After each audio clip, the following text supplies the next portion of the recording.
The talk is in the session's in 4 parts. Neil Hotchin, who's the Director of Postgraduate Research for the university, is going to kick off with an overall perspective on PGR issues from the university point of view and some developments in the external environment. I'm going to follow that by narrowing down to focus on the implications of Neil's remarks for this college in particular. We're going to focus even further with Nicola Gale from the School of Social Policy, talking about engaging in the student experience, the supervisor's role in that in particular. And depending on exactly when he arrives, one of the important developments we want to look at in this college is the potential for distance learning PhDs, which we're starting to recruit for on a small scale in government and society. We've got Rex Ferguson from the College of Arts and Law, who've been doing this for a number of years now and have recruited quite significant numbers of students. So that's the plan. We'll have a short break after each individual presentation for any specific questions, and then there's space for a bit more general discussion at the end. Okay, so my name's Neil Hotchin. I'm from biosciences. I'm a cell biologist. I have my research interest is cell biology, but also for the past few years I've been involved in PGR in various guises. I started off as the school PGR lead, then moved up to the college PGR lead, and then for reasons I'm still trying to work out, I decided that I would like to take over from Gavin Schaefer as the university Director of Graduate Studies for a year whilst he's on sabbatical. The good thing about it is I'm only doing it for a year, so any mess I make of it, Gavin will have to pick up and so on. First of all, I just wanted to quickly, for those who, hopefully you're all aware of this, but just wanted to plug the University Graduate School. Okay, so the University Graduate School is based in Westmere House. So for those of you who don't know where Westmere House is, it's next door to Winterbourne Gardens. Okay, so it's that nice house set back from the road. It's a resource for all PGRs. Okay, so Cal in particular have study space there, but it's a resource for all PGRs to use and meet and so on. And somewhere, George, where's George? Yeah, George has just taken over as running Westmere, running the University Graduate School. So anything I get wrong, she'll be able to correct. Okay, so kind of John asked me to sort of just talk about really PGR recruitment, the university view on it and so on. I think that's what you asked me to talk about. Good. Okay, so I think we're all aware it's quite a hostile environment at the moment for, in particular, overseas recruitment. Okay, so there are political pressures. There's the oil price, which has plummeted, which has affected a lot of our overseas sponsors and so on. And of course, there's this, which we'll move on from quickly.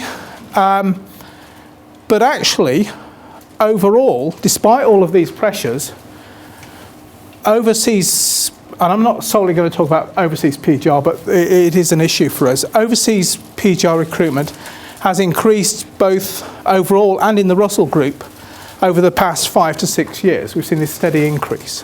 Okay, so despite the hostile environment, PGR recruitment has continued to increase in the UK. Unfortunately, that's not the case at Birmingham. Okay,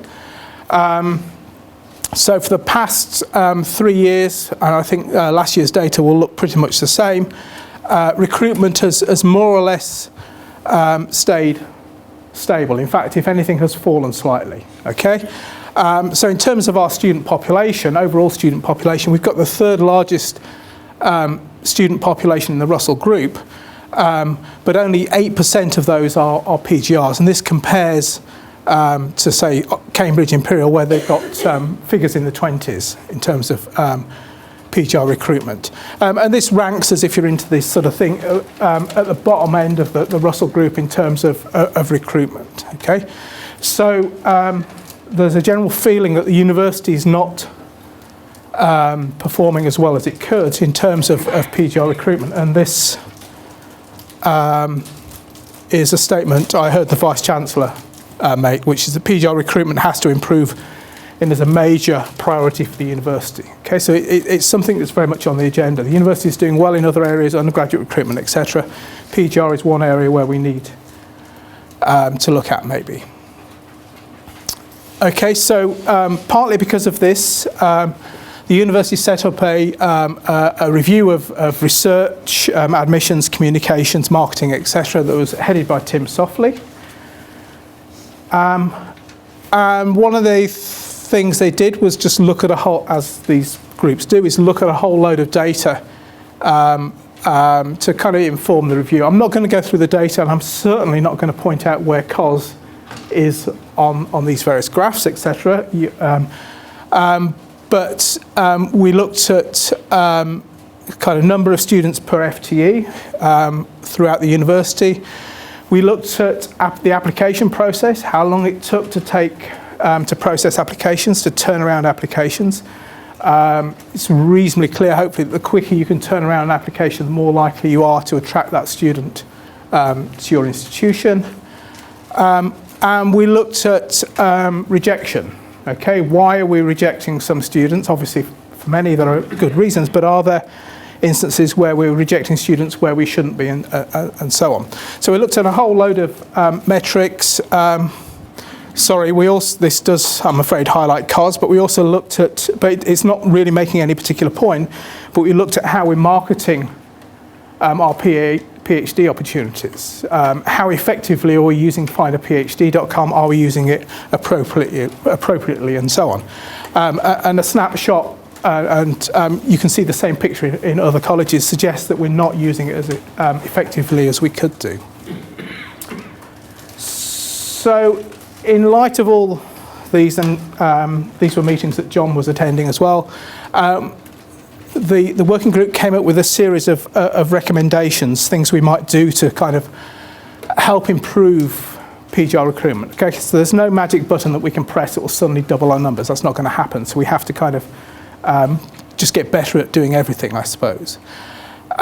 So the first recommendation was that we need to be better able to identify students who are applying to specific opportunities, who maybe have their own funding or want to apply for scholarships. So quite often with overseas students, they want to apply to their government for funding, but before they can apply for that funding, they need an offer. Okay, if Sheffield get that offer to that student quicker than we do, then maybe that student's going to go to Sheffield rather than to Birmingham, and so on. So, and anyone who's tried to navigate our admissions application system will now know how complicated and not necessarily user-friendly it is. So a number of changes are being made to the application process, the admission system, so that we can flag up students who have funding or wish to apply for funding, and so on. Okay, so that was the first recommendation. The second was we actually have to better advertise what we do. Okay, if you look at the numbers of students who are being rejected because there's no suitable supervisor, it's really quite high, which suggests we're not advertising what we do particularly well. Okay. Well, there are other possible explanations, but one explanation is we don't advertise what we do very well. Okay, so what the plan is that we will use Pure to generate a researcher database that will be searchable by students wishing to do a PhD, etc., and that they can identify opportunities through that. That, of course, needs people to make sure that their records are up to date on Pure, of course. The third recommendation was that colleges monitor why applicants are being rejected, and if necessary, challenge the reasons for rejection. Okay, many possible reasons why students are being rejected, but we don't actually monitor, as a general rule, we don't monitor why students are rejected. So a recommendation was that colleges take a much closer look at reasons for rejection. Okay, if there are big differences between your rejection rates for home EU students and overseas students, is there a particular reason why that's happening, and so on? Are there some staff who are less willing to take PhD students than others, and so on? Okay. Again, none of this is meant to be COS specific or anything. This is these issues potentially exist throughout the university. The fourth recommendation was that we get much better at turning around applications. Okay, in some cases, the average time from application being received to a decision being made, and I mean a completed application being received and a decision being made, can be 4 to 6 months. It can't take that long to make that decision. Okay, so the working group came up with a recommendation that decisions will be made and communicated to applicants within 45 days of a completed application being received. Okay, and what this means is 10 days in admissions, okay, for the whole processing, 25 days in these are working days, before you get too alarmed, 25 days in the school, college, and then 10 days back in admissions, okay? And PGR, college PGR leads, such as John, are now receiving, or will be receiving, these monthly updates on turnaround. And as you can see, this is the late, I have no idea why you're called socks, sorry. Nothing to do with me. But as you can see in the latest turnaround data, actually COS are at the moment really good at turning around applications in an appropriate time frame. The other important point is that obviously for some applicants, you can't make a decision because it's a gathered field. There's a deadline, maybe 31st of January, and applications start coming in September, October. But there should be a mechanism for informing those candidates who apply to those schemes when they will hear a decision. Okay.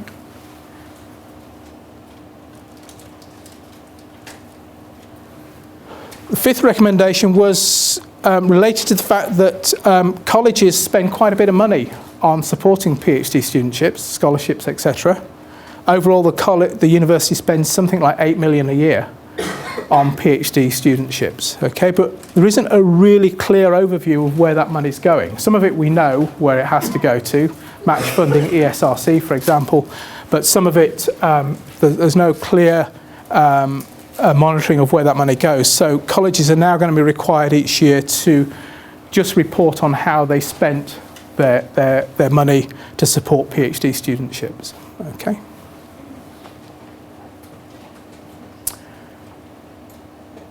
The sixth recommendation was that we use alumni funding to try and generate a fund that we can use to support more PhD students in the university. Okay, so the plan is that we will generate, at least to start with, generate enough money to fund 90 additional students across the university in 2019. So so this is being headed up by the alumni funding agency, DARO, and the university is committed to match fund the first £500,000 generated by DARO. Okay, so if DARO come up with £500,000, the university will match that to make it up to £1 million. Okay, so hopefully this is something that will generate more students to the university, and the details haven't been ironed out, but these studentships will be in the general area of global challenges, but exactly where hasn't been worked out. Partly we're seeing how much money comes in and how many studentships we have to offer and so on. The seventh recommendation was that we will get better at marketing our PhD opportunities, the funding we have, the supervisors we have, and what they have to offer. This is a slightly controversial recommendation, I think. Okay, we didn't all agree that this was the way to go, but this is what's happening. Okay, so the Find a PhD that so far I think is the route that most of us use to advertise studentships.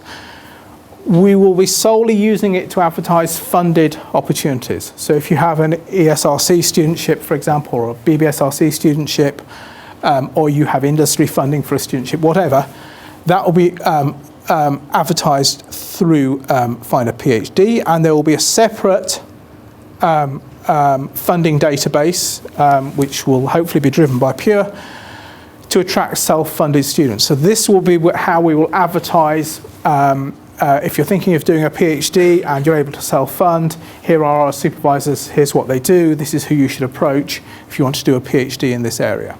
Okay. Obviously, this will need a lot of work before it's ready to be up and running, I think. Okay, and as I say, I'm quite happy to discuss this, but there was some disagreement about whether this was the best way forward. And the last one is hopefully the obvious one, but sometimes it isn't always clear where students should go if they want to discuss a PhD application, who they talk to about how to write a research proposal and so on. Okay, so the recommendation was that all students should have an opportunity to speak to potential supervisors ahead of the application. Okay, so they can kind of talk about potential projects, how to structure a project, and so on. Okay. And we're going to also hopefully provide resources in terms of, I'm not sure, I think maybe CoSS already does this, how to write a research proposal and so on. I know some areas already provide advice on how to write a research proposal, but I think some applicants, this is an area they find difficult. And in some parts of the university it's not even required, of course. Okay, so that's the recruitment thing, and I'm happy to talk further about that. John also asked me to very briefly talk about doctoral loans. So this is something that's coming in the next year or two. It's still, or has until recently, been out for consultation, so there are no, the plans haven't been finalised yet, but the government have proposed to offer doctoral loans to students wanting to take a PhD. Okay, so the idea is that this won't cover the whole cost, it will just be a contribution of up to $25,000 over the period of the PhD. Available from 2018-19 is the plan. Available to eligible, not quite clear what that means yet, UK nationals resident in England. Okay, so Scotland, Wales, Northern Ireland have different funding arrangements, so they will have to come up with their own schemes. Okay, so it's only available for UK nationals resident in England, but you can go to universities outside of England, Scotland, Wales, whatever. Okay, there'll be an age limit at the start of the PhD, so you have to be 59 or under to be eligible for one of these loans. They're proposing a maximum course length of 6 years. Okay, so we've challenged this, and other universities have challenged this, because of course if you're a part-time student, 6 years is too short. Yeah. So we'll see what happens about that. Available for any PhD. Okay. So there was some suggestion, well, maybe we should just keep it for STEM subjects, but that's not going to happen. So it'll be for any PhD in any subject. At any UK university, again, there was a suggestion maybe there should be a quota. Maybe limited to a certain number of universities, but again that's not something that's going to be taken forward. And this is important, it's only available to those who don't already have funding from, don't have government funding. So if you have, for example, RCUK studentship, even if it's only fees only, you will not be eligible for a loan. Okay, so they're not going to be double funding. So I think those are the main features on doctoral loans. We fed back on some of these points, in particular the maximum course length, and we'll wait to see what happens on that. But as far as we're aware, these are going to be going ahead. And one suggestion, thinking about that alumni funding, is, well, maybe we can set aside some of that alumni funding to help students. So if they're going to come to, if they're willing to take out a loan of $25,000, come and do a PhD here, maybe we can offer them something in return by way of a partial scholarship as well. But that's just an idea that's being considered at the moment.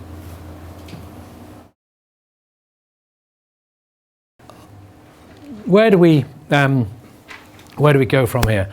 Clearly, from what you've heard from Neil, the environment for funding is changing. Clearly, the university is asking us to do more in terms of student numbers, as well as some of the figures Neil quoted. For example, compared to other universities in the Russell Group, the social science share of Russell Group postgraduates, on the assumption that these are other institutions against which we would measure ourselves, we're capturing a smaller share of Russell Group PGR numbers over time. So relatively speaking, that's not a position that the university would want to be in, I suggest.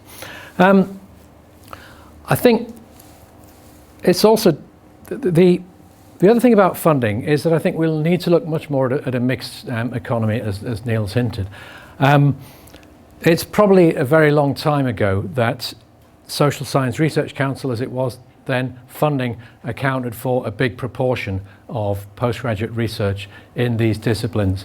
It's always been relatively small, but it's going to get more challenging because of the Midlands DTP numbers are going to be probably 3/5, 2/3 of what we've had through our own doctoral training centre in the past.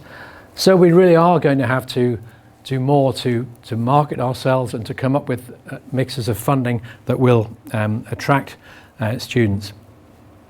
Just picking up the changes to things like the potential introduction of loan funding and the university's review, it seems to me that one of the things we've got to do is look at what we currently spend as a college on PGR support. It amounts to around £800,000 a year, which might sound like quite a lot of money, but a fair amount of that will go towards matching funding for DTC and now DTP studentships.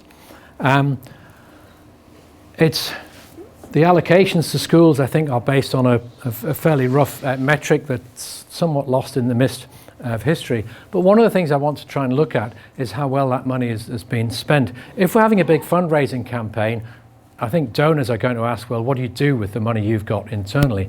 So one of the things we want to look at is how well the full and partial and fees-only awards that we've made over a number of years have been spent, what results there have been from them. And it may be that one of the things we're going to have to consider is that if you allocate your school allocation solely to maintenance plus full fee studentships, that's going to blow a big chunk of your budget on one individual. And maybe in the future we need to be looking not at any fully funded awards at college or school level at all. Maybe it's 2/3 or half maintenance plus fees. Maybe it's fees only. But you can see that combining a doctoral loan, which is roughly over 3 years at £8,000 a year, plus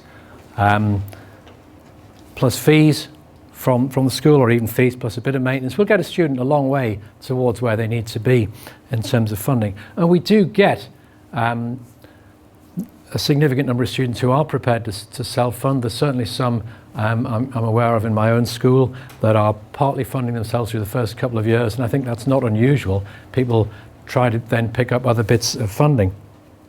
One of the limitations of the doctoral loans there, in fact, having said that, is that I believe they're only available to new students. I think existing students can't pick them up for the remaining year or two of their PhD. So we've got to have a conversation, I think, about the use of college resources. But one can see in parts of this college that the loan financing may well be quite an attractive option. One of the points that I might have expected to be raised in this context is, are you not loading even more debt onto people who have got vast amounts of undergraduate and potentially master's debt? Yes, is the answer. I think, however, from the detail of the consultation, they're not going to be paying off 3 loans simultaneously, and on top of one another, which would generate a marginal tax rate of above 50% from a pretty early stage in people's careers. I think they're going to be kind of rolled up in a kind of flat rate at 6% of earnings over £21,000. And that's one of the things we're going to need to be able to communicate to students when this stuff comes up. We need to be very clear to them what it is they will be undertaking here.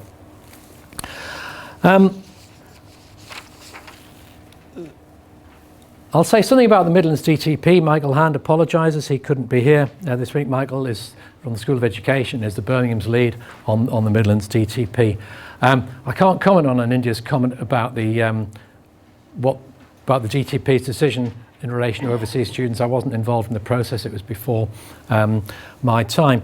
But what I will say about this new process is It's going to be quite different. Last year in the DTC, we had a guaranteed number, a small number of awards in each of the 4 schools in this college. That's gone. And so, and this is pretty much irrelevant because the closing date for studentships is next week, but it is in future years. The point I want to make to supervisors and potential supervisors is that this is going to be, given the numbers of students, which are 3/5 of what the collective institutions have had from ESRC in the past, this is going to be very competitive indeed. And it's going to be a different style of application process. The nearest bit to the old application process is the pathways within institutions. So all the social policy applications will go through one pathway, but then they go up immediately to a cross-institutional panel, which I think in the case of social policy is, it's Birmingham, Loughborough and Nottingham. Some pathways have 4 or even 5 institutions involved, and I think most have 3. What that means is, in terms of communicating the virtues of the application, you're going to be dealing with panelists who may well not know your work as well as the school level panel does here. So clarity about the nature of the proposal and the supervisory expertise is going to be really important. Do not, and that also applies higher up the food chain, because having got the recommendations from the subject pathways, there's then a DTP board which ranks all the applications at that point. So that's going to be across a number of social science disciplines. And so applications that are highly technical, very jargonistic, where it's not clear to people from other disciplines what's important about the application, I think it's going to be important for us to consider how we communicate the ideas in a studentship proposal. There is one particular type of new opportunity, which is collaborative opportunities, studentships across more than one institution. And I think, unlike previous years, I think last year there was some confusion about the joint studentships and were they going to be funded or not. These are the collaborative studentships with external partners. There is a competition for these, and the top ranking ones are guaranteed funding. But again, it's the same sort of cross-institutional process. It's going to be a bit like, for those with long memories, a mini version of the old national ESRC studentship panels. And the kind of things that I think are especially important there around joint and collaborative awards is demonstrating that they are real and not marriages of convenience. It's not just a matter of 2 big names in subjects coming together and assuming that the panels will know who they are and just nod applications through. There's no point, as we've seen in some applications for these sort of things in the past, just pasting in an extract from a business partner's website. I used to see this kind of thing when I was assessing these for ESRC, and you can spot the arrogant 5-star institutions who think that they are the bee's knees, and they know they are, and everyone will recognise that. Do not assume that at all. These are £70,000 worth of funding, roughly, at a maximum, and you need to bear that in mind. Turning to some of the other points Neil was making around publicity, students will apply for opportunities they know about. They need to be able to find us.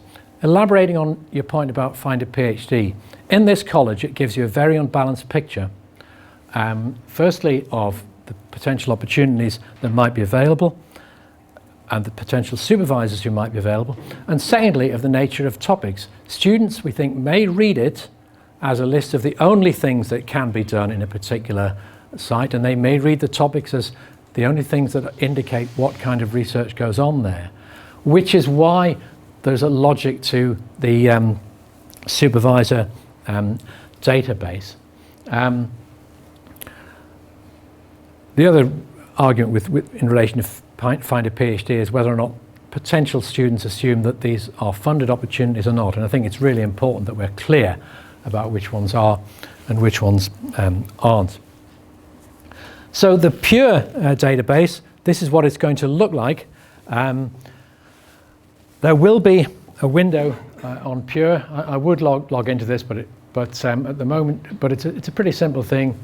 You click on the Personal tab and you click the button that says Edit Your Profile, which I guess people will be largely familiar with by now if they've been inputting any publication data in there. And there is going to be a text box for PhD supervision interests. Now, that's the first iteration of this. In the UEB paper discussions, we also had discussions about providing information about doctoral candidates currently being supervised and links to theses that are in the library from previous doctoral candidates. I think that might be at a slightly later stage of development of this process. But my understanding of where Pure have got to on this is that they're going to be ready to go with requests for supervisor information pretty soon. And I think what would be helpful, along with other stuff that I want to do around publicity, is for people to get that information in there by the time we have the fallout from the doctoral process in a few weeks' time, so we can consider potential applicants who maybe haven't received funding through ESRC but might want to consider coming here, and maybe people from other institutions who might want to consider coming here. So I'm Director of Postgraduate Research in the School of Social Policy, and I suspect that some of the kind of nuances of what I might have to say about the student journey may be specific to the school. So if there's anything that is wildly different in any of the other schools, then do put your hands up and we can have that discussion as we go along. But I think what I've talked to John about doing is really thinking about how the supervisors fit into that. I don't know quite what the mix of people in the room is, but one of the things I've noticed about doing this role, I did it first over in medical and dental sciences before I moved to social sciences, and I think the issues around the supervisor role in the PGR journey are very similar across the university, although there are differences about kind of lab-based stuff as opposed to the projects that we tend to do in social sciences. But there's still the issue that as an individual supervisor, you might get 1-2 new students a year, and the processes change, and keeping up with the latest system or the latest process is actually quite hard and slightly unreasonable to expect every single member of academic staff to know exactly what all the processes are for every part of the journey. So what I'm trying to do today is give a bit of an overview of the student journey, taking that as the centre, and then thinking about where the supervisor has some responsibility. And what we say in social policy, and I suspect it's similar across the college, is that the things that you don't know, like what are the latest information on funding opportunities, or what are the rules about the number of credits that students need to take. I don't expect every single supervisor to know all that information just at the touch of their hand. And what the most common problems I have is when supervisors just blag it and they're sat in front of their student and they say, oh no, yes, you need to do that, or you need to do that. And then there's this different information coming from the centre and from the school as there is from individual supervisors, and that confuses students, and it's also not fair on them because sometimes they miss on signing up on things and so on. So I just think, if there's queries or questions, then do refer them back. And we do try and update people from the centre of the school on changes. But I think there's always going to be that tension between the supervisor and the whole school experience. And it is a tension for us. And I think it is also, to a certain degree, a tension, but also an opportunity for the students as well, because your kind of primary relationship as a student is the one with your supervisors, and make or break a PhD often is the nature of that relationship, how well it works and the level of support that you get. But a student who only has that good relationship with a supervisor is probably not going to get the most out of their experience of being at Birmingham. And fostering a sense of community, being engaged in the training that's available, getting involved in Westmere and the graduate school, and connecting with other students on the course is a really big part of it. And I guess that's what the kind of school level work does. So it's busy, and it wasn't really to look at, and you've got the slides so you can look at them afterwards. But just to give a flavour of the role that the supervisors have all the way through that process. And again, it's not cohort driven in the way that undergraduate education is. So we really do have to work both as a central school team and with individual supervisors with every single student that comes through. And that means, making sure that when that first contact from them to us happens, that if it comes straight to a supervisor, great, have that discussion about the quality of the proposal, but also feed that into the admin team so that they can make sure that student has all the information or the latest information that they need about the application process. So you're always working back and forth between the two. And engaging and reviewing students' applications, particularly if they're going for funding, it's so valuable, that input that they get from their supervisors and from the school team, to make sure that they're hitting, it's what we all know from making grant applications. You need to know the audience, you need to know the grant applying body that you're working for, you need to know what you need to emphasise and what you don't. And that sort of support not only is good for the students in terms of increasing their chances of getting funding, but it's good for us because it means that we're getting high quality students that have got the appropriate amount of support and also know what it is that they're to expect. And in social policy, we particularly notice this because we have a high, and I think it's the same with education, we have a high number of part-time students who are working as professionals and doing this alongside. And the time effort for doing a part-time PhD and the kind of commitment that it needs, those conversations need to happen before the application process, because our dropout rates are persistently higher for our part-time students than they are for our full-time. So those sorts of open and honest conversations, I think it's really good to have early on.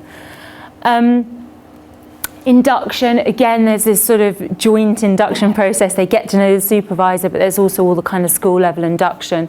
And again, different schools do it in different ways, but in social policy, we do have an induction day, and that usually works really well. It's a nice sense of bringing some sort of thought of cohort together for the new students. But they don't absorb all that information on the first day, and so we kind of then drip feed it through in monthly events where we bring the students together, but also feed a bit more information about ethics, a bit more information about writing skills and so on throughout the year, so that induction isn't just a kind of one-stop shop for PhD students. And it's probably at this induction stage that I think we get the biggest tensions between supervisors as individuals versus the school, in that information is not always the same. So that's something to work on. Monthly supervisions people are familiar with. There's GRS2 forms. We just use the standards form by UGS, but I know other schools have tweaks on that form. Without bringing up the dreaded UKVI word, this is obviously particularly important for international students in terms of it being our main way to make sure that they're engaging and that they're making progress. But it is also another point of this link between the PGR team and supervisors, because, I don't know personally every single PhD student progress in a kind of day-to-day way. The only way I know if a particular student is having a problem is if there's a cause for concern on that form, or if the supervisor emails me directly and says, actually, I'm a bit concerned. And I think with that relationship and that kind of open discussion, I think that has, and we've certainly worked really hard in social policy over the last year, and what we've found is that by improving that level of communication and supervisors are often really reluctant to put cause for concern on the forms because they think that's going to upset the student, or it's going to cause problems and tensions between that relationship. But actually, the students are often very grateful for it, because actually if they are having problems, they want to know in year one, they're spending thousands and thousands of pounds each year to be here. They don't want to find out at the end of year 3 that they're not going to get a PhD. They want to know and put things into place early on. So that's another area that we're trying to work together. Research training I'm going to go over a little bit, but again, that's a us as a school team, it's also the research training team, admin team, and the students. And the students find it very hard to negotiate the fact that they're talking to different administrators. And so as supervisors, I think as much as we can know about kind of pointing people in the right direction, the better. But if you don't know, usually the admin lead within the school will know the answer to that and can point people in the right direction rather than sending them on loops around the university. Ethical review, it is, whether you like it or not, lead supervisors' personal academic responsibility to ensure the ethical review is in place for their PhD students. And I think we can debate whether that's right or wrong, but that is the way that the system works at the moment. And I think John's done a huge amount of work across the college, I think, over the last year to try and drum that point in. You know, it is a training. It is a training, and I think that's the way that I try and think about it, is that, you know, our responsibility is still as a teacher to the PhD students. Yes, by the end they become a peer, they go through their viva, they then become a peer, but up until that point we're supporting them and training them to be able to do that independently. But at this stage we still have to take responsibility for that ethical process. Annual progress reviews are done really differently across the school and across the university actually as well. And I think there isn't a kind of a single solution. We've found one in social policy that we think is a nice balance. We have presentations that are formative, and then we have a panel review where although the supervisor makes a recommendation, the student has an opportunity to sit with two independent academics who are other supervisors to other students, and they do have a conversation about progress, but they also have some of those wider conversations. They have conversations about careers, mentorship, development, and it just becomes a moment each year where they can kind of reflect on their own progress, because 95% of the students are making adequate progress, so actually that opportunity can become developmental as well. And I think from in terms of supervisor input to that, it is the students find it incredibly valuable to have other supervisors have that input at that time. And so and it's also quite nice to see what all the PhD students are doing in the school.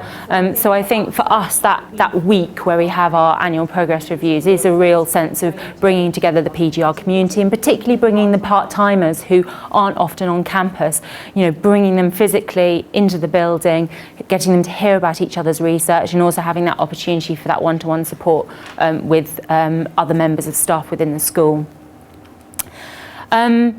Submission. This is something Leslie and I have been working on quite a lot, because there are quite a lot of processes, you know, university level processes that the students have to get to the point of the submission, and you know, missing that 3-month prior to submission deadline can be really problematic in terms of pushing back the time of the viva and so on.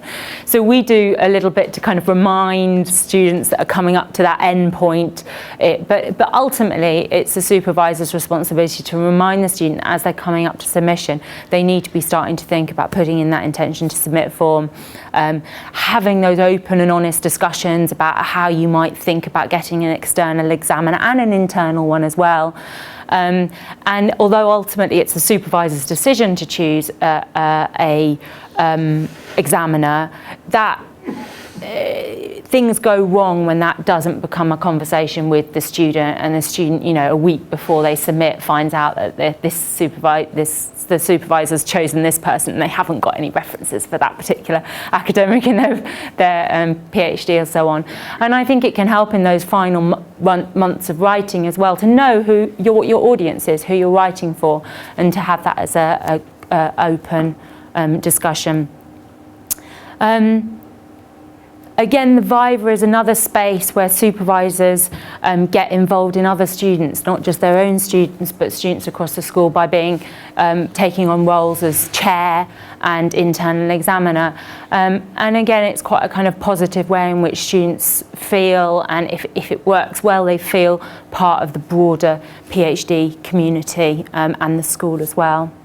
And then finally, and I guess there's a kind of sandwich thing here. So, you know, we formally have them from here to here, but these two bits at the end, you know, once they've stopped paying fees and formally being here, and also before they get here, there is a huge amount of support work to do, and part of their whole experience of being a PhD student here in a research intensive university like Birmingham is that kind of before and after as well, and at the stage where they're doing corrections and resubmitting, they're being part of the graduation, and also references for the future. I mean, I still ask quite a lot of years on from doing my PhD. I still do sometimes ask one of my supervisors to give me reference. She's retired now, so I don't think I can ask her anymore, but that sort of thing, and potentially external examiners as well. So that kind of ongoing relationship. And I've been thinking a lot about our international offer for PhDs, and the alumni, our international alumni, are a really ideal way into which we can bring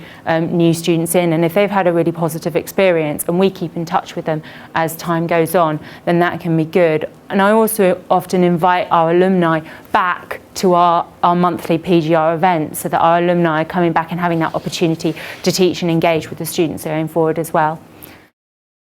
So I'm conscious that things that we do in Cal may be quite different from the way they work in CoSS, so I've kept this relatively brief, and then just want you to ask any questions that you have at the end.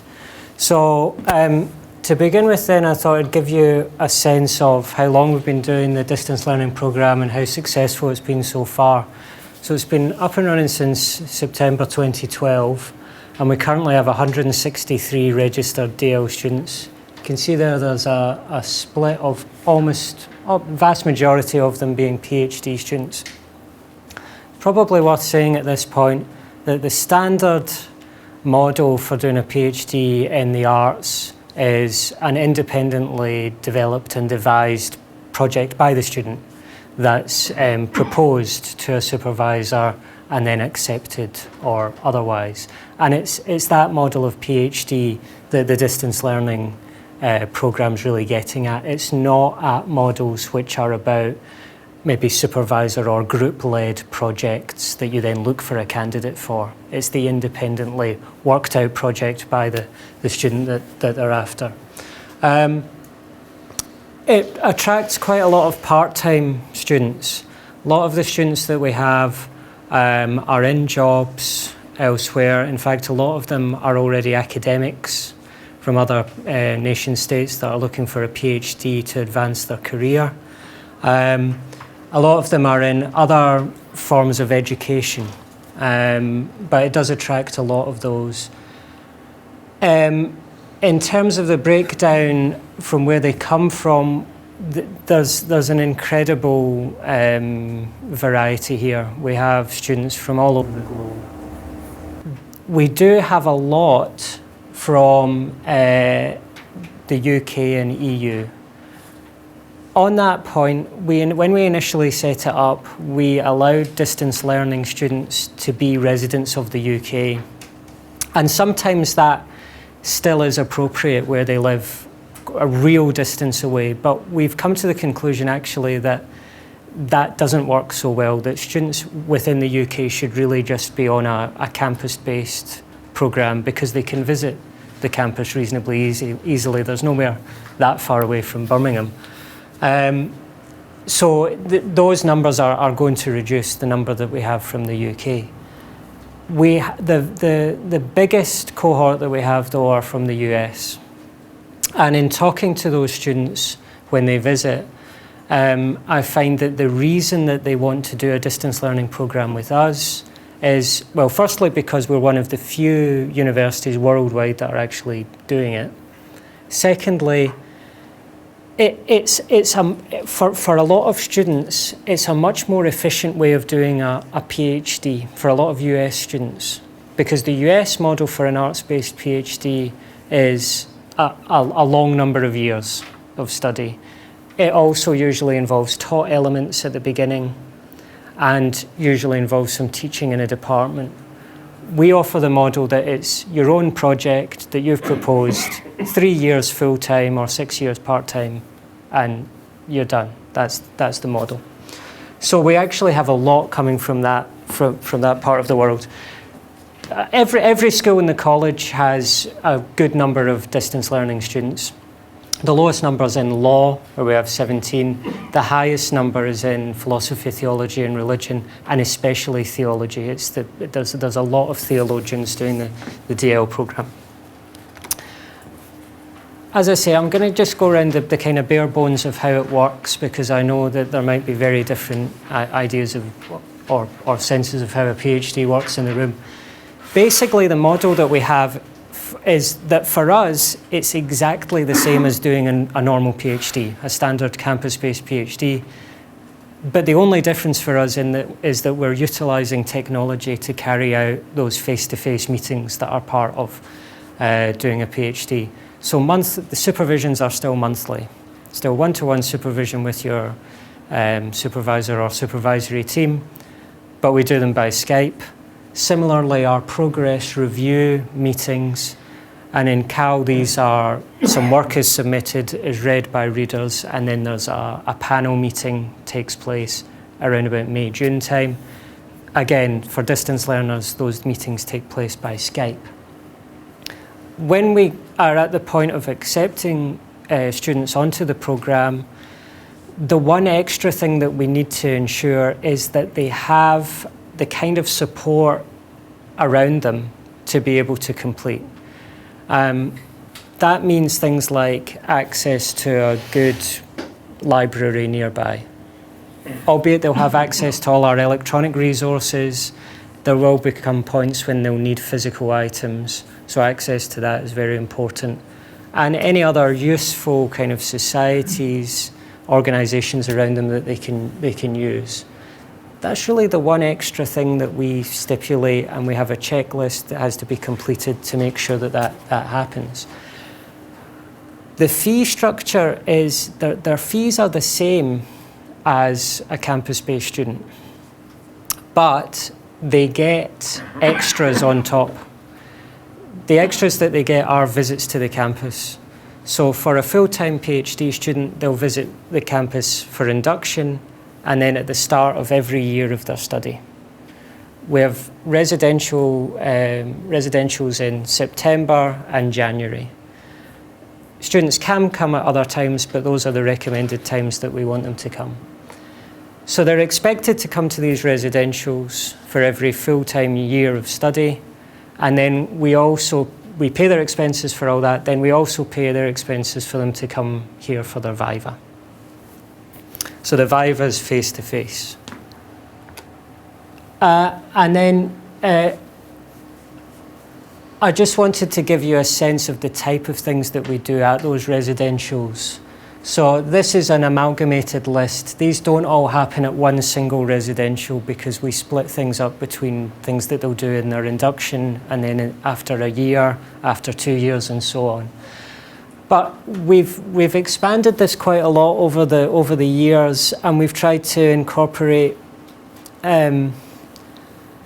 We've tried to create a balance. Basically, the feedback that we get on the residential is half the students say, "Give us more activities," and the other half say, "Give us less activities," which makes us think we've probably got it just about right.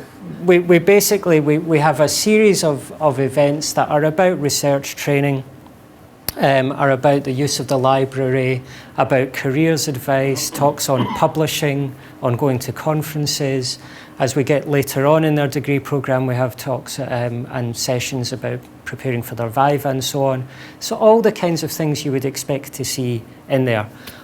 I mean, one of the things I'm probably conscious of in talking to you is that research skills in an arts-based PhD might be slightly different, in the sense that a methodology for arts-based PhD are so multiple.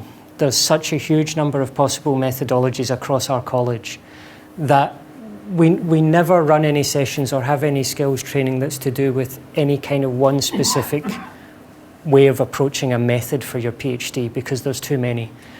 They have to work that out with their individual supervisor as they go through their degree. overall then, I've got actually a very positive picture to paint of DL in Cal. It's been working very well. We've got a lot of good students, and the standard is getting better and better as we go on. We're getting lots of good feedback about it. It would be wrong to suggest there's absolutely no problem with it, though. And the one thing that I would say would be my advice if you were considering doing it is the most consistent bit of feedback that we get from students is that they struggle to feel part of the postgraduate community, and there's a limit to how much we can do about that. So one of the main things that we've been attempting to do is trying to ensure that just as lecture capture is becoming something that people are having to accept, that postgraduate seminars, research seminars become something that people automatically think about recording and making available to our distance learning community. I'm also looking at certain modules and courses opening their Canvas pages up to our DL students, just so that they can have a look around and see the types of things that perhaps our top postgraduates or even undergraduates are doing that might be relevant to them. At the residentials, we're trying harder and harder to tailor those residentials so that they involve activities within that individual's own school, so that they can not just do things, because all these things are really they do as a cohort of distance learners. They come and they do all these events. So you've got the theologian with the literature student and so on. There's a lot of benefits to that, but also we're trying to get more and more things happening within those individual schools so that they connect up with students, campus-based students in those schools. But that's been continues to be the major challenge of the distance learning programme, is how to engender that sense of community amongst the distance learners.